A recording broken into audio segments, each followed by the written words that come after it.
After I like got propelled in the mainstream, they resurrected all the shit that I'd done about 9/11 because I used to be in the 9/11 truth movement, and they were like, "You're fucking crazy. Here you are on video 6 years ago saying it was an inside job, all this shit." And I was like, "Look, I don't think it was an inside job. As a journalist, that would be extremely irresponsible to claim that you know anything. All I can do is point out things that I feel are wrong with the official story. I feel like there's a lot of things that are wrong with what we've been told. Does that mean that we know what happened? We can go out there and declare it? No. And really, at this point, all we can do is point out the people that benefited, the people that exploited it, because it's just the fact that you're just called a conspiracy theorist. It's this catch-all phrase that you can just use to shut down debate. But I still have some questions about 9/11. I have a lot of questions about 9/11, but I don't go out there and say it was an inside job. Well, what specifically do you have questions about? I have questions about the insider trading, the fact that there were dozens and dozens of warnings beyond just the initial PDB given to Condoleezza Rice saying Bin Laden determined to strike within the U.S. There's like dozens and dozens more directly to the top of the intelligence. And the fact that I don't blame that just on incompetence. I think that someone turned a blind eye at the very least in that respect. And then we know that people bet that the stocks would fail and they fucking made a shitload of money on it. Who were those people? They never investigated it.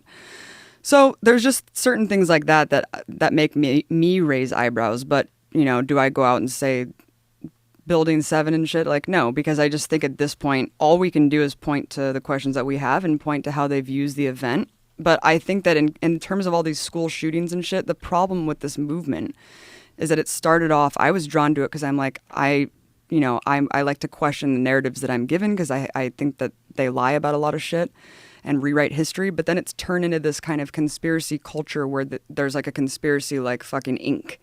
It's like making money off everything and you're capitalizing off everything. Everyone wants to be this celebrity on YouTube making these fucking paranoid videos about the Illuminati and every school shooting's controlled and a false flag. And I'm just like, that makes me just never want to touch that shit again. Because I'm just like, you guys have actually ruined just asking questions. Like, yes, we should all ask questions, but when you're just going out there within hours of every event saying it's a false flag, you're actually making people like never wanting to question like the origin of these things, and that's dangerous. Well, which is disinformation agent's job. Absolutely. The idea of a disinformation agent is someone who connects some really credible ideas with some wacky alien on the moon fucking conspiracies that are so ridiculous that it makes the other stuff that it's connected to seem ridiculous. Exactly. Have you ever read the debunking of all that, the insider trading stuff? It's pretty interesting. No. What is the debunking? Well, you can go to Snopes. Snopes has it. Here, I'll read it. In the days just prior to the September 11th attacks, large quantities of stock in United and American Airlines were traded by persons with foreknowledge of the upcoming 9/11 attacks, right? That's what everybody parrots. False. Origins. On 11 September 2001, 4 planes were hijacked and used in the attack on America. American Airlines Flight 11, leaving Boston bound for Los Angeles, blah, blah, blah, blah, blah, blah, blah, leaving Newark bound for San Francisco. Each of these planes was deliberately crashed, killing all on board, 2 into the World Trade Center towers, 1 into the Pentagon. The operation, taken years to plan, the perpetrators knew well in advance. In the month prior to 11 September... blah, blah, blah, blah, blah. Unusual trading activity involving American United stock was noted by market analysts who at the time had no idea what to make of it. Wildly unusual discrepancies to put in the put and call ratio, 25 to 100 times normal, were reportedly observed in stock options of the 2 airlines. In one case, Bloomberg Trade Book electronic trading system identified option volume in UAL, a parent of United Airlines, on 16th of August 2001 that was 36 times higher than usual. But it was during the final few trading days that the most unusual variances of activity occurred.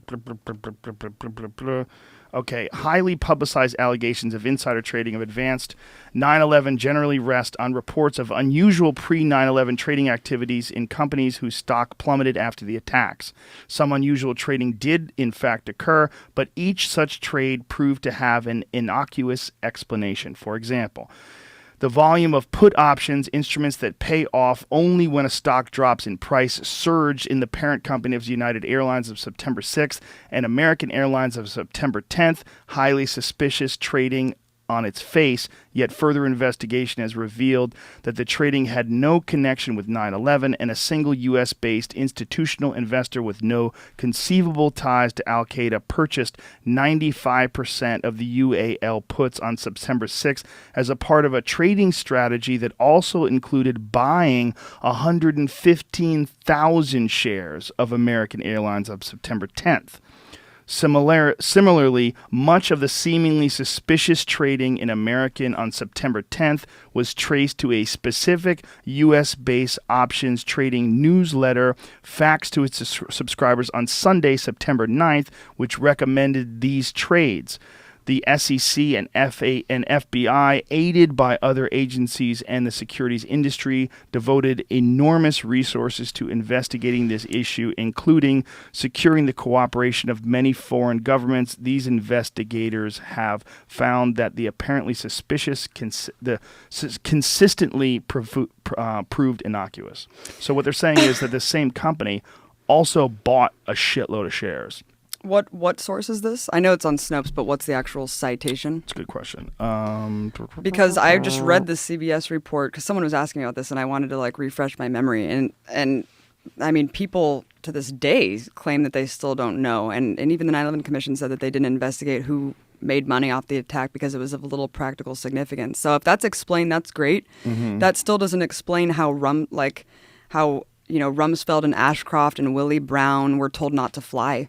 Mm-hmm. Who the fuck told them not to fly, and why weren't our lives as valued as them? How do we know that they didn't? They said they were told. I heard Willie Brown on the radio show saying I was told not to fly. Rumsfeld and Silverstein, who worked in the building and he had breakfast every morning, he just didn't show up. I mean, I just think that people did have foreknowledge. I absolutely do. And also the whole funding operation. We know that there was $100,000 wire transferred to the lead hijacker from Mahmoud Ahmed, which was the head of Pakistani intelligence. And why the fuck wasn't that followed up? He was having breakfast with with the White House the week of 9/11. So it's there's just things that I just don't fucking get. And I just feel like it was thrown under the rug. And the fact that Saudi Arabia basically financed this whole operation with Pakistan, and we flew out all of bin Laden's family. Mm-hmm. That to me is just what the fuck is that? So even if you don't believe anything else, if you have no other questions, the fact that we are still tight with Saudi Arabia, funding them, allies with them, and they essentially knew about the attacks and helped finance these hijackers is insane to me. That's insane. Yeah, the word "they" is very weird too. When you start, they did this and they funded that. Who is they and who exactly? Well, we know because proof. They came from the. No. We know.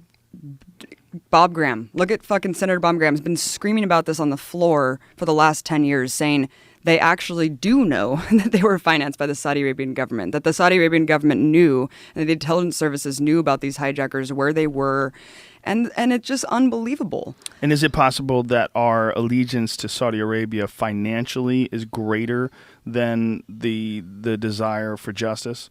That we make so much money from Saudi Arabian oil. Very clear. Yeah. And that's obviously probably the same reason why bin Laden's family was shipped out of the country. There's just so much money involved. I guess it just sickens me because if it really was the biggest deal in the world where they can implement a domestic police state and kill 1 million Iraqis and continue out this giant war on terror, wiretapping the planet because of it, the fact that they didn't want to investigate Saudi Arabia because the oil money or whatever the fuck trumps the justice, that says it all. It does. It certainly does. It certainly says that there's some creepy shit going on. Yeah. And that this has been the way it's always been. I mean, this is the way they've always done business. There's a massive, massive amount of money in oil. Right. The oil money is so hard for any of us to even... when you especially start talking about these oligarch families, these families that have insane amounts of money. More they're not publicly traded companies. They don't have to pay taxes because they own countries. So the ideas that we have of the richest men in the world, they're not really entirely accurate because our idea of Warren Buffett and Bill Gates and what about these Prince King dudes that nobody knows about who own oil? They own massive amounts of money. I mean, the amount of money that these kings have and these princes and sheiks, what has anybody ever accurately got a reading on how much money they have? Everyone watch House of Saud because it gives a really good background on Saudi Arabia. But I mean, it basically is like 100-year-old like regime because they just discovered oil and they rise to this status. And if you just look at Saudi Arabia's relationship with the U.S., like we said, it tells you everything you need to know because of the utter hypocrisy in terms of human rights standards. I mean, Saudi Arabia is fucking disgusting. Zero rights for women. They used to execute gay people. I think they just imprison them for life now. So if we want to talk about Russia's gay law, that's fine as well. We should. But for fuck's sake, let's talk about Saudi Arabia as well. What is up with Russia's gay law, though? Why are they so like worried about gay people? I think Russia, we're talking about a country that Soviet Union collapsed, like 30 years ago? So they're just like, I think they're going through a lot of fucking weird transitions where they're just kind of going through this evolutionary process. I'm not trying to defend them at all. I think the gay law is terrible. And they have a lot of horrible crackdowns on press freedom as well. But I think it's just completely like apples and oranges when you're looking at Russia and you're like, how come you aren't as fucking free as us? It's like, well, the Soviet Union just collapsed 30 years ago. Like, they're in a weird place. Like, and yeah, they're run by a bunch of oligarchs and it's a lot of fucked up shit going on. But I just don't understand the totally egregious demonization of Russia when at the same time, all these partnerships are just so much crazier. Yeah, we got to keep our mouth shut about that because that's where we're getting our oil from. It's